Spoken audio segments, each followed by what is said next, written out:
Thank you very much, sir. Even great men of their poor relations. Very good. God bless you, sir. You're a gentleman. A very perfect gentle knight. Definitely sure, sir. Oh, thank you, sir. Oh, verily, my cup runneth over. May your sweetness never blush unseen. My gratitude knows no bounds, sir. Here I sit, your slave, poor, infirm, weak and despised. William Shakespeare. Oh, you're a gentleman, sir, and so was he. Blessed are the poor in spirit, sir.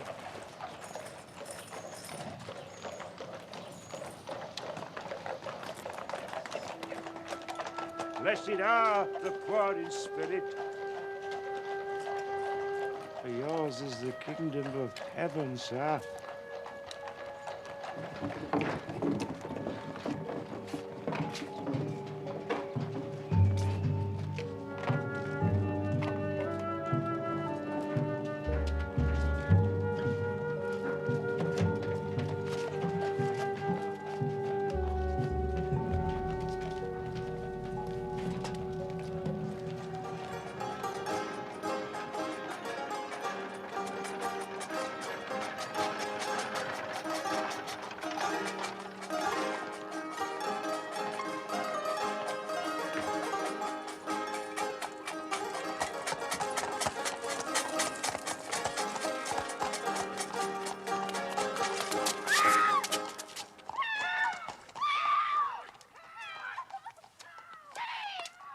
We arranged it 2 weeks ago.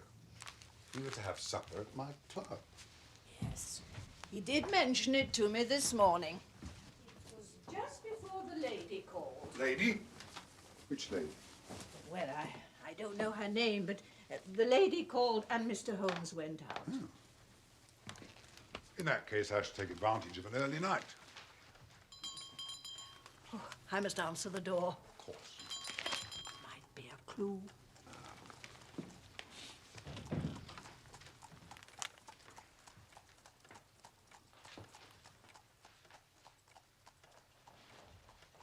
I hope I'm not being a nuisance. Oh, he won't mind, I'm sure. He's the kindest of men. Mrs. Whitney to see you, Doctor. Kay, this is a surprise. Not a pleasant one, I fear, John. Thank you, Mrs. Hudson. Perhaps some tea? That would be most welcome. You must forgive me for causing so much trouble. Oh, you're causing us no trouble at all. Please. Your assistant told me that you were dining with Mr. Holmes. Oh, I see you've been to the surgery. And you had just left. Well, Mr. Holmes has disappeared without trace, as you can see. In that case, I really shouldn't bother you with my problems. Oh, Mr. Holmes disappears without trace at regular intervals. There's really no cause for alarm, only curiosity. But, why did you want to see me? If you're ill, you should not be traveling across London. I am not ill. It's Isa. Ah, well, if Isa is ill, I can visit him at home. He is not at home. He, too, has disappeared without trace. You can probably guess what he's doing. I imagine he's indulging his addiction. Opium? I fear so. Well, he's done this before, has he not? What makes this circumstance so very different? Normally, his orgies are confined to one day. He leaves the house in the morning and returns in the evening, pale and shattered. And this time? I have not seen Isa for 48 hours. Have you the remotest idea what he might be? There is an establishment called the Bar of Gold in Upper Swandham Lane. I believe he is there. But I dare not go there alone. Oh, no respectable woman would go within 100 miles of that vile alley unaccompanied. Will you come with me? No. Oh, but... No, I shall go there on my own. You will go home, and if your husband is where you think he is, I guarantee to have him back with you within 2 hours. though I dare not imagine what state he'll be in. Your tea, Doctor. My apologies, Mrs. Hudson. I shall not require tea. I'm going out. But Mrs. Whitney will take tea. And what am I to tell Mr. Holmes should he return? Tell him I've disappeared without trace.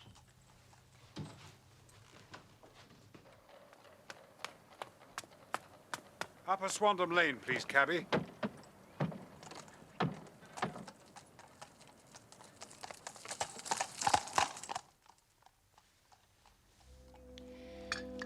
I sometimes wonder whether men ever really truly grow up. They seem to remain little boys forever. Do you wonder about that, Mrs. Hudson? No, Mrs. Whitney, I don't wonder about it. I know it. And they always need us to kiss them better afterwards. In a manner of speaking, of course.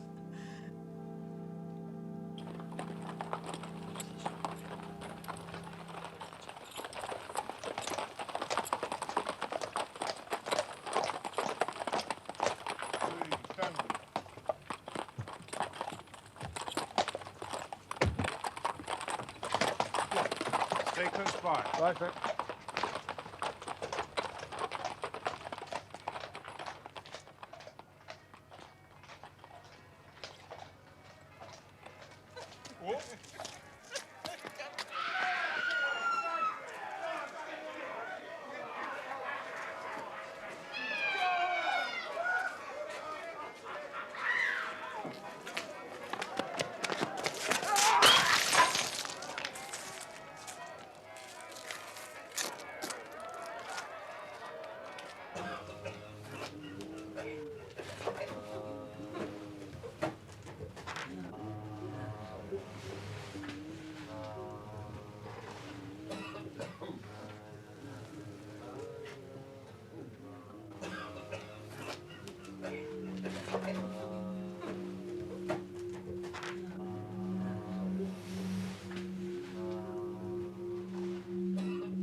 No, thank you. I've not come here to stay. There's a friend of mine here.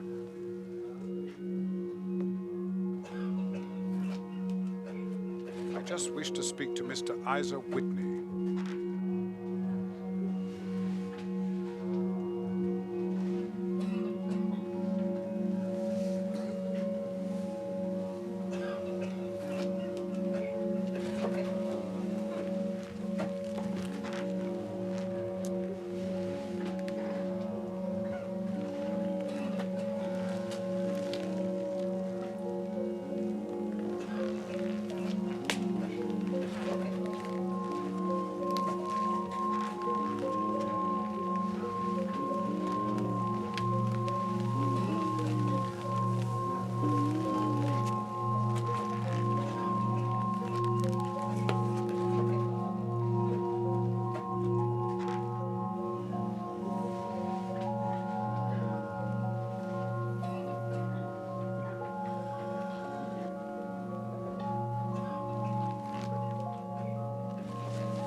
Isa.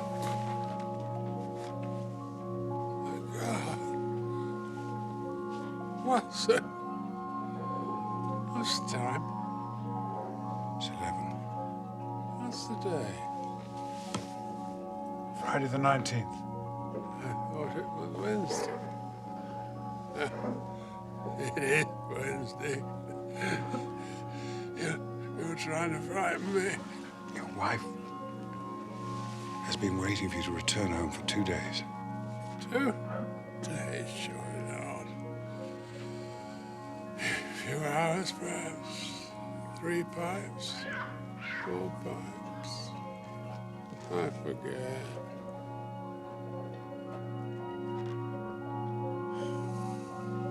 I've got a cab outside. You're going home now.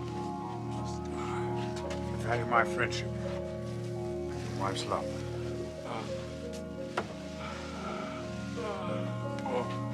Okay.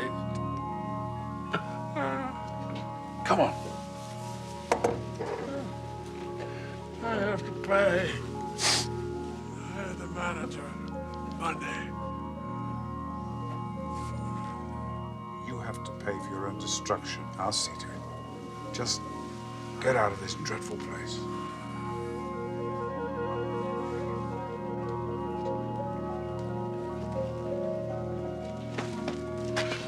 Let go of me. Take your hands off. Holmes. What on earth are you doing in this den? Like you're wondering about my business. You have a cab outside. Yeah. I pray send him home. He looks too limp to get into any kind of mischief. I'll see you in 5 minutes.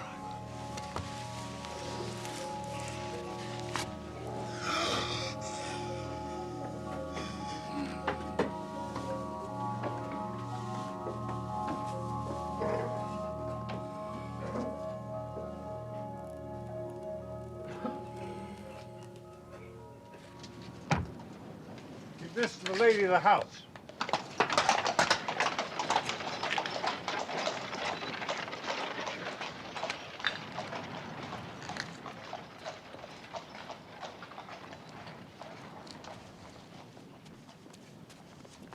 Holmes?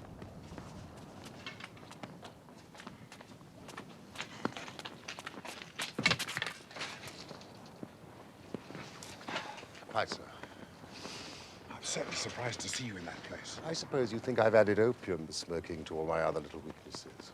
I merely said I was surprised to see you there. As indeed I was to see you. I was searching for a friend. And I felt an enemy. An enemy? Had I been recognized in that place, my life would not have been worth an hour's purchase. John! I'm in the midst of the most remarkable inquiry. I hope you're not smoking the substance in that pipe, Holmes. Only to the extent necessary to merge with the surroundings. I'm off to Lee, in Kent. Are you coming? Of course.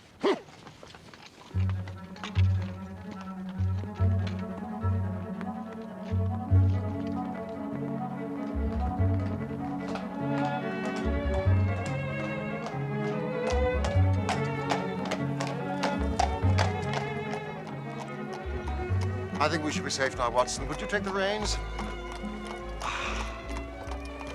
Where exactly are we going? The Cedars, a lovely villa near Lee in Kent. May I ask why I'm going to leave Kent? In the middle of the night on a Friday in March? Because you are my trusty comrade and my loyal chronicler, I may need both. Here are the facts, as I understand them. Several years ago, there came to Lee in Kent a gentleman by name Neville St. Clair. He took a large villa, the Cedars, and about a year later married the daughter of a local brewer. They have 2 small children. He has interests in several companies and travels to the city every morning, returning by the 5:14 train from Cannon Street every night.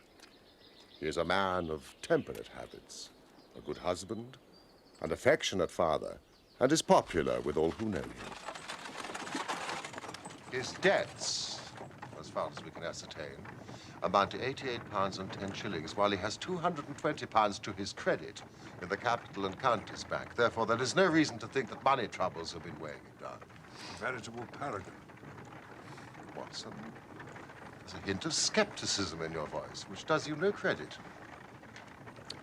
I expect Mrs. St. Clair came to you saying that her husband had disappeared. Exactly. Well, it seems to be a continuous thread in life's fabric. Watson, what is this? I shall ignore your air of resignation to the world's frailties and continue. Right. Oh, please, do. On Monday, St. Clair left for the city as usual. Before he left, he promised that he would bring home a box of building bricks for his children. Building bricks. Mark that well, Watson. Soon after he left, Mrs. St. Clair received a telegram to say that a parcel of considerable value had arrived for her to the offices of the Aberdeen Shipping Company. She decided to travel to the city, collect her parcel, have lunch, and do some shopping.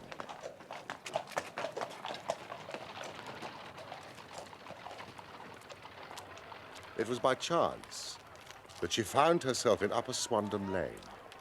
That same vile alley that we both visited this evening, Watson. And it was at this point that something quite singular took place.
Where are you going?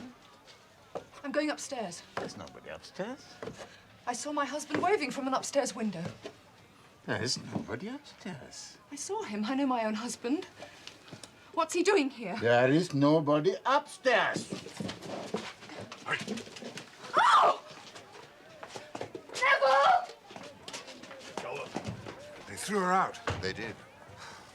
Blackguards. The Malay and the Lascar, who owns the establishment. A man of the vilest antecedents and a murderer into the bargain. A murderer, yet he goes free.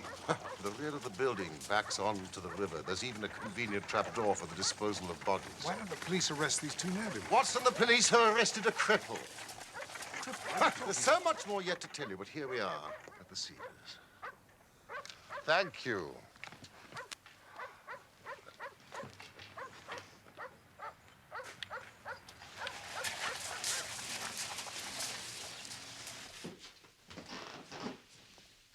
Mr. Holmes. Any news? Mrs. Sinclair, I thought you'd be asleep. Sleep does not come easily at a time like this. This is my friend and colleague, Dr. Watson, who has kindly agreed to help me in my investigation. Mr. Holmes has spoken of you. Mrs. Sinclair? I have taken the liberty of asking the doctor to stay overnight. And I took the liberty of preparing a little cold supper.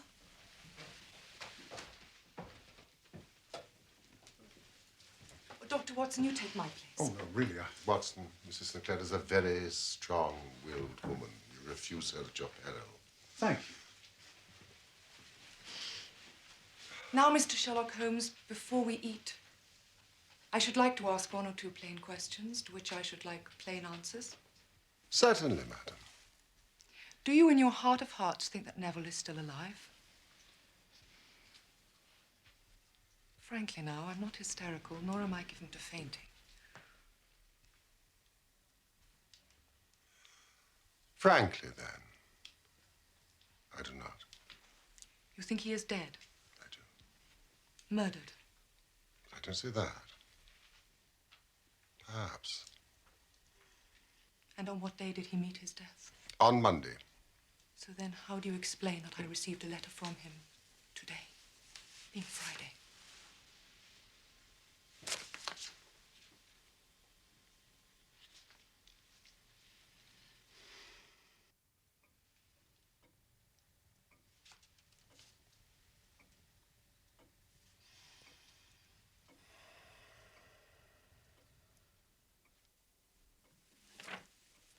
Now, Mrs. St. Clair, I wonder if you would do me a favor. By all means. I have told Dr. Watson what happened up to the moment when you were ejected from that building. Would you tell us what happened subsequently, please? For Dr. Watson's benefit? And for mine.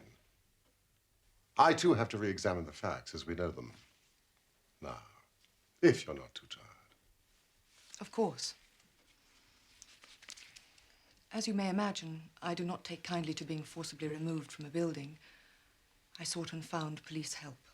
2 constables and Inspector Bradstreet. Bradstreet. And then you returned to the building. Yes. The period of time between these 2 visits was? About 20 minutes. By the time we returned, the door was unbolted. Though I am sure the Lascar had bolted it when I left earlier.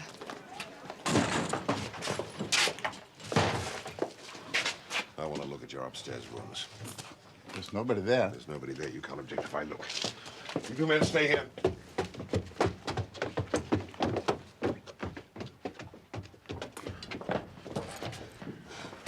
He was in this room.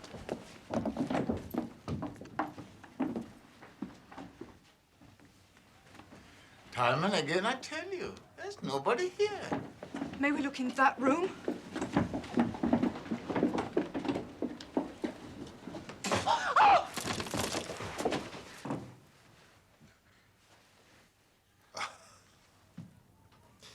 You mustn't be worried by this gentleman, Mrs. Sinclair. He is an old friend of the constabulary. You know, Inspector, according to W.S. Gilbert, a policeman's lot is not a happy one. Mr. Boone is a professional beggar. No, not a beggar. An honest trader. Does this man lodge here? Yes? You told me nobody lived here. Madam, a beggar is nobody. If you prick us, do we not bleed? Shakespeare, Mr. Boone. I know that one. You've told it to me before.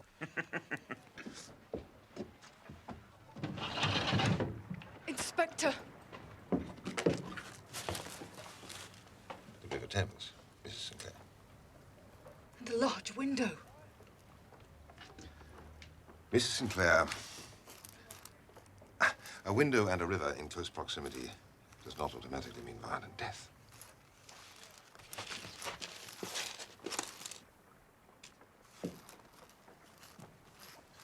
Been here in the past hour? Yes. Anyone else been here? Alas, no, I've been as lonely as a cloud. Tennyson. Wordsworth, Inspector.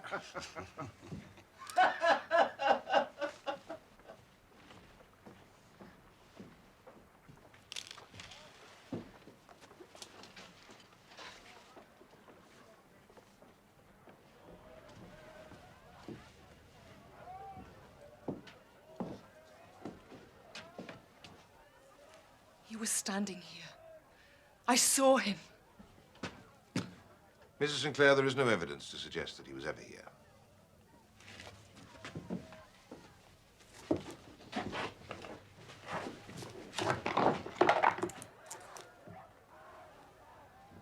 Building bricks, Inspector. So I see. My husband left for the city this morning, and the last thing he said to me was that he had to buy some building bricks for our little girl's birthday. I see. Either of you gentlemen buy building bricks? Somebody must have left them.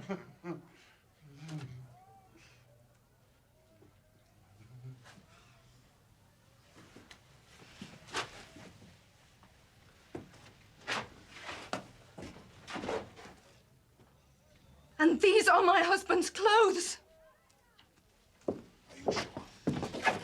Shall I describe them to you in detail as you examine them? My husband's tailor's name is Smart, if you care to examine the label.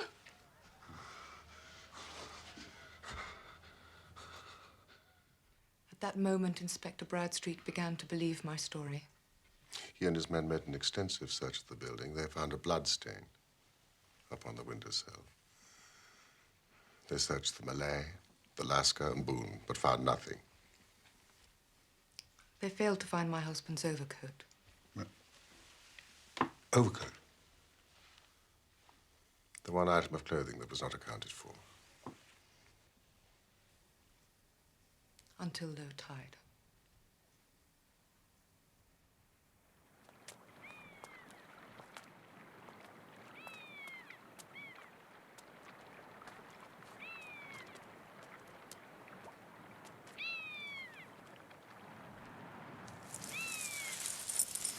It's heavy, sir. weighted down with something.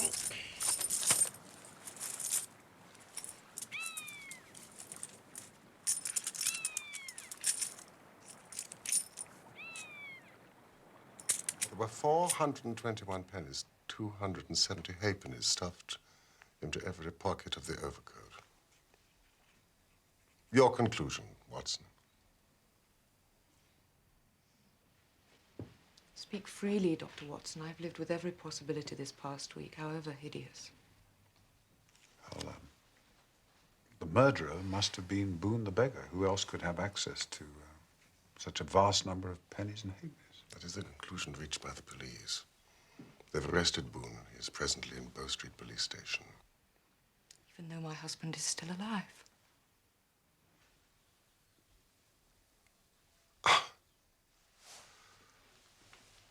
Now, Mrs. Sinclair, let us re-examine the significance of this letter. May I read it to Dr. Watson?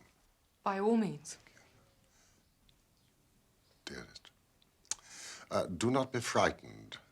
There is a huge error which it may take some little time to rectify. Wait in patience, Neville. Written in pencil on the flyleaf of a book, octavo size, no watermark. Posted in Gravesend by a man with a dirty thumb. This is not your husband's writing. No. But the note is. Without question. It's the hand he always used when he was in a hurry.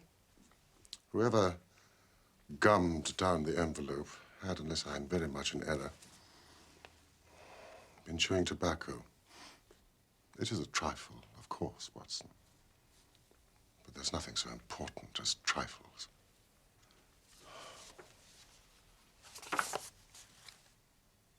Mrs. Sinclair, there was an enclosure.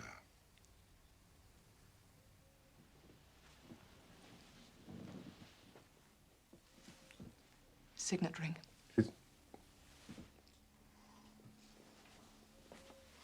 Mrs. Sinclair, has your husband ever spoken of the bar of gold in Upper Swandam Lane? Never. I suspect that Dr. Watson has a question to put to you.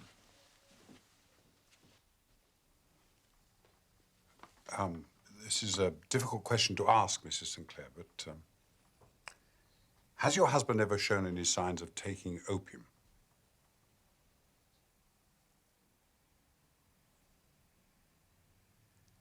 He always appeared perfectly normal.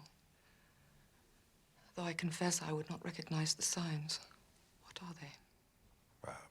Listlessness, a lack of energy, an inability to concentrate, a general air of apathy.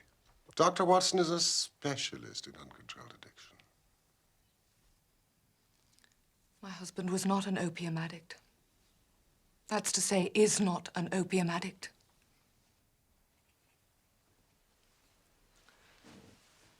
Mr. Holmes, I know you think my husband is dead. I fully realize that letter could have been written on Monday and only posted today. I know the circumstances as they have been described lead to the inescapable conclusion that he has been murdered. But equally, I know that he is alive. There is such a keen bond of sympathy between us. I should know if evil came upon him.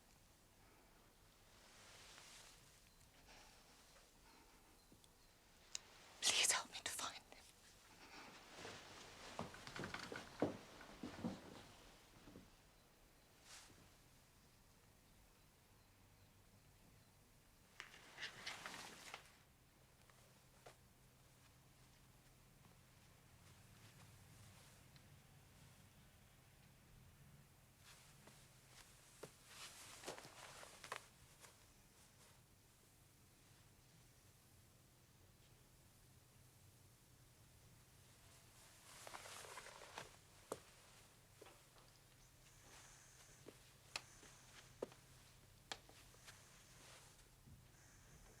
Watson, if Neville Sinclair is alive and well, why doesn't he come home and demonstrate the fact?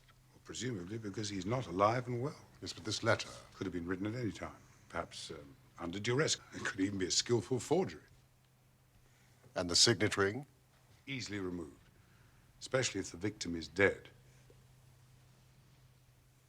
Indeed.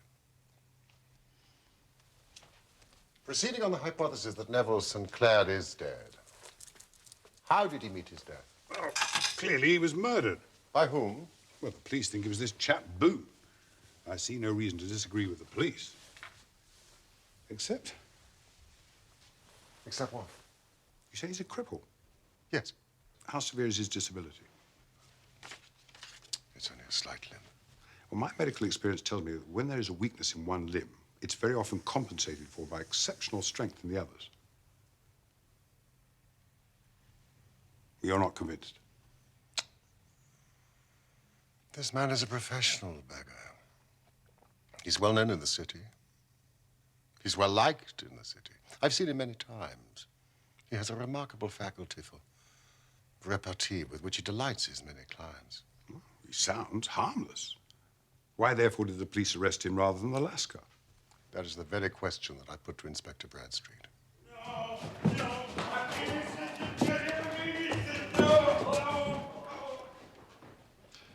Murder has obviously been committed by a process of elimination. Boone must be the murderer. Are these Neville St. Clair's clothes? Why did you eliminate the Lascar as a suspect? Because Mrs. Sinclair saw her husband in an upstairs window, apparently in the middle of a struggle. She went to a downstairs door and was confronted by the Lascar. While they were conversing, or to be more precise, while the Lascar and his assistant were ejecting Mrs. Sinclair from the building, the fight was proceeding upstairs, leading, as we now know, to the death of Neville Sinclair. A 21st birthday present. A man of meticulous habits, no scratches. What was the motive in killing Sinclair? That remains to be established.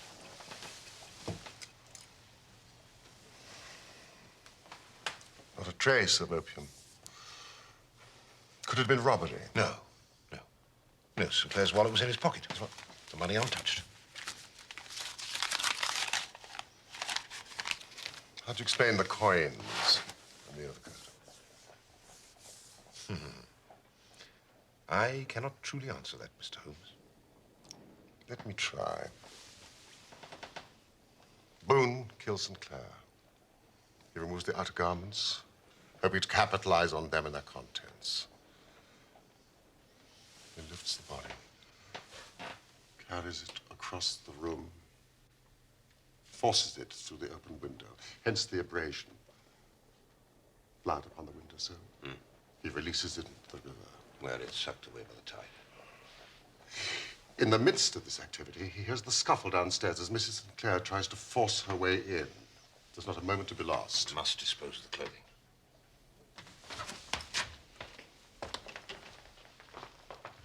He starts with the overcoat. He realizes at once it will float and not sink. So what does he do? He rushes across the room to some secret hoard where he's accumulated the fruits of his beggary, stuffs all the coins that he can lay his hands on into the pockets of the overcoat, And drops it into the water. and would presumably have done the same with the other garments if you and your men had not arrived. Conceals the other garments behind the curtain in the hope they'll not be noticed, and they would not have been noticed had Mrs. Sinclair not been so persistent. Inspector, whatever plot has been hatched in that opium den, I cannot but imagine that the Lascar is not somehow involved. I was sorely tempted to arrest him on the day. I'll send a couple of men up there now. No, Inspector, with your permission, may I suggest an alternative strategy? By all means. Let me visit the opium den, discreetly, incognito. We shall learn what we may. But what did you learn? Nothing. Nothing.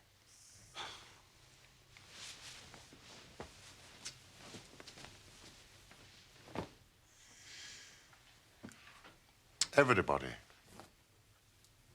as far as I can ascertain, appears to be telling the truth.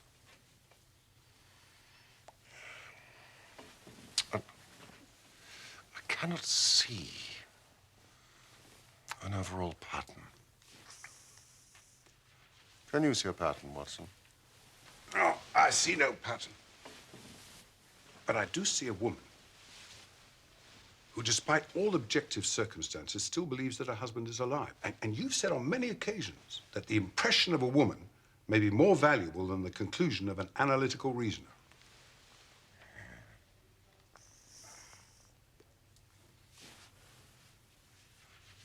But if he is still alive,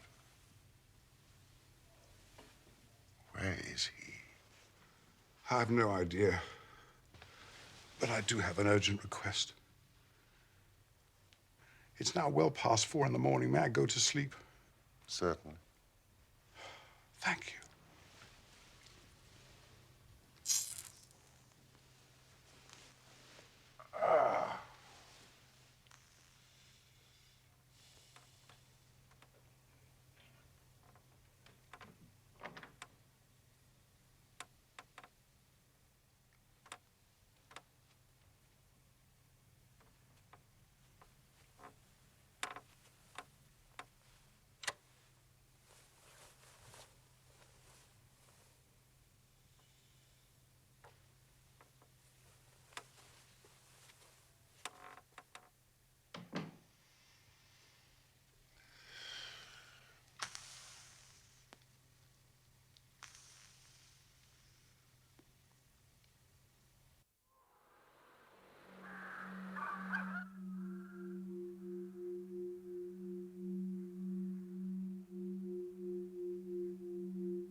Watson.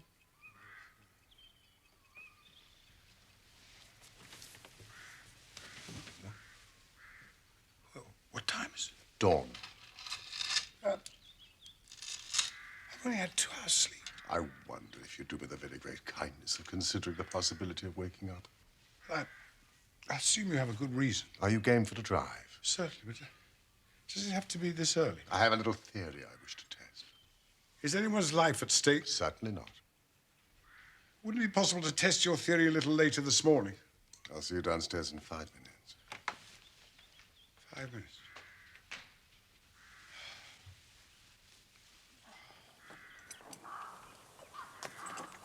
Come on, Nelson.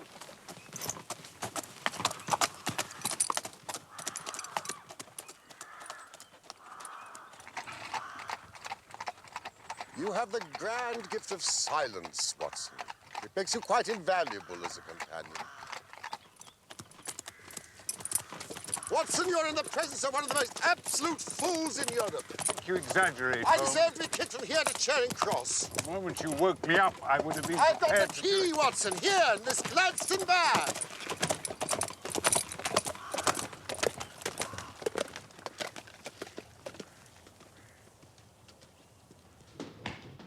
Good morning, gentlemen. Watson, I confess I've been as blind as a mole. But it's better to learn wisdom late than never to learn it at all. Brad Street.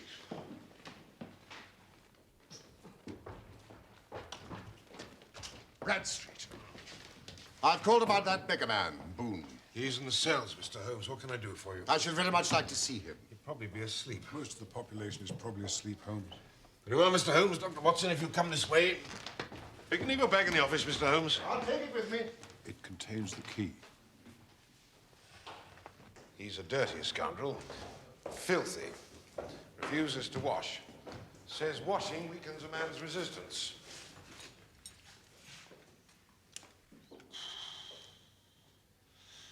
Asleep. He's a beauty, isn't he? Inspector, would you do me the great goodness of opening the door as quietly as possible?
Gentlemen, let me introduce you to Mr. Neville St. Clair of Lee in the county of Kent.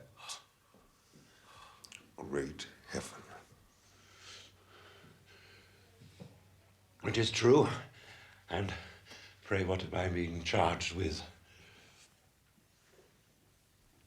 Charged with making away with Mr. Neville St. Clair.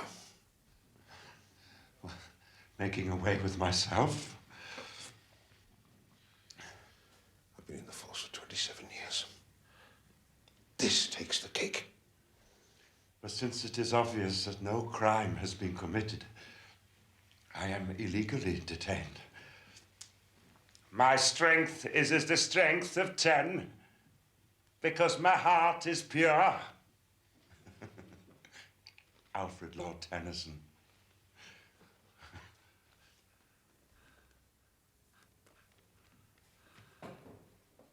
You lied to your wife, Mr. St. Clair.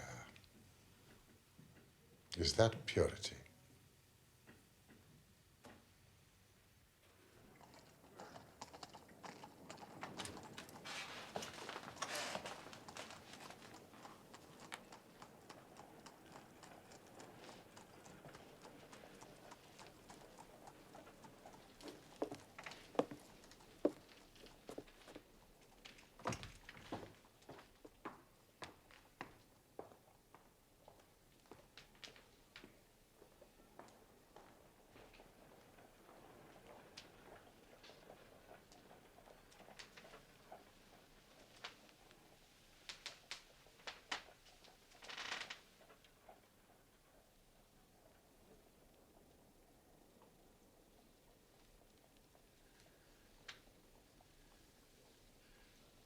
Let it be understood that I would have endured imprisonment, even execution, rather than reveal my miserable secret to my wife and children.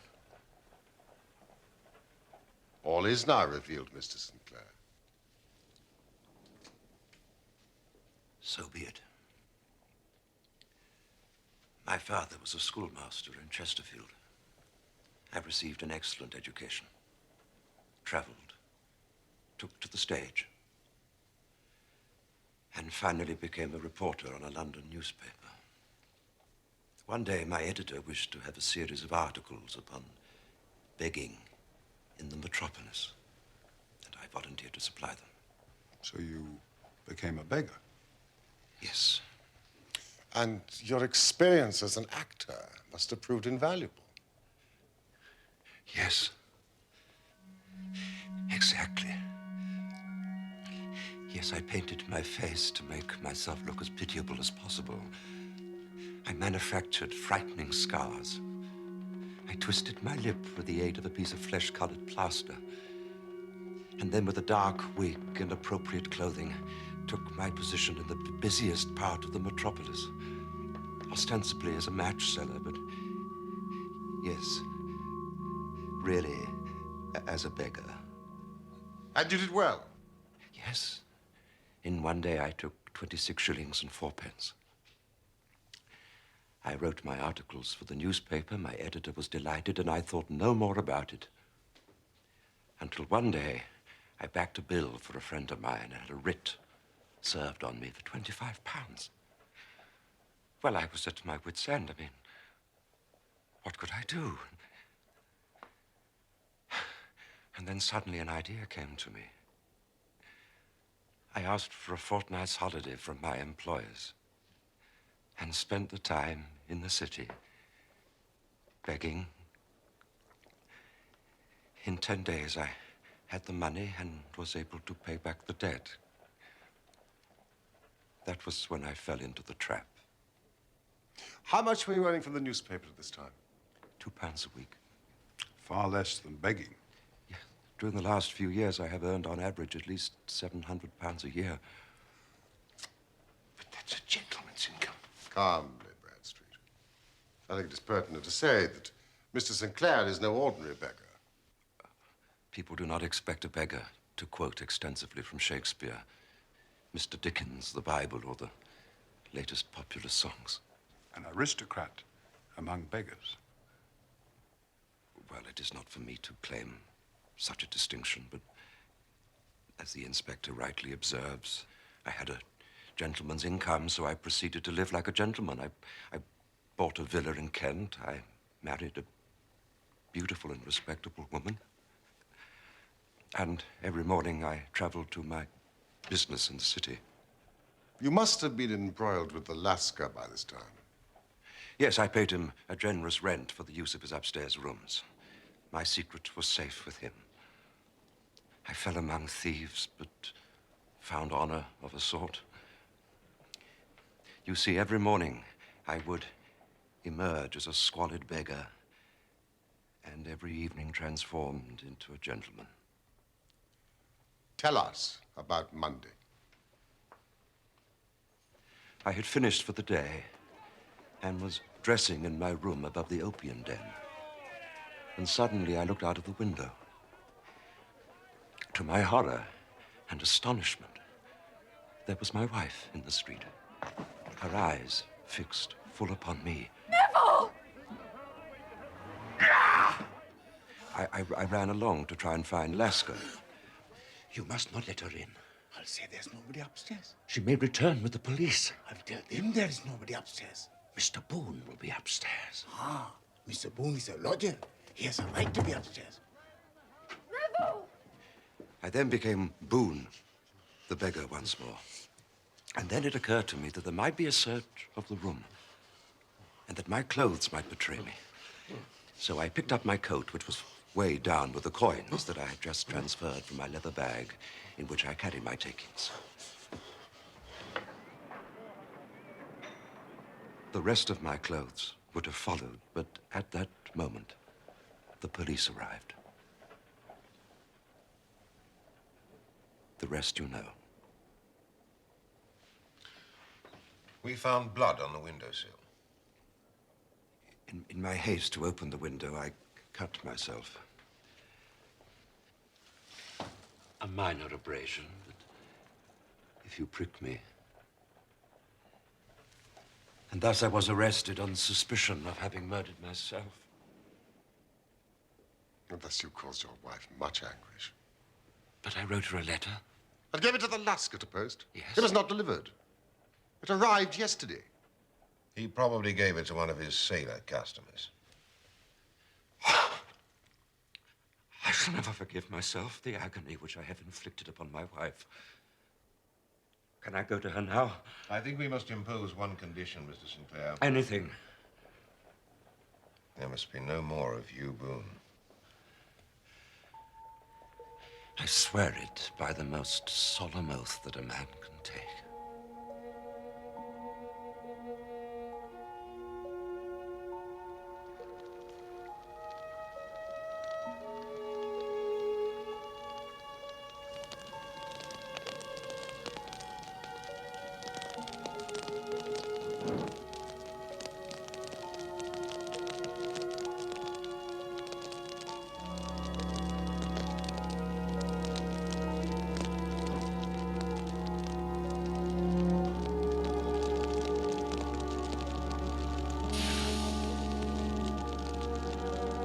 Farewell, sweet Boone.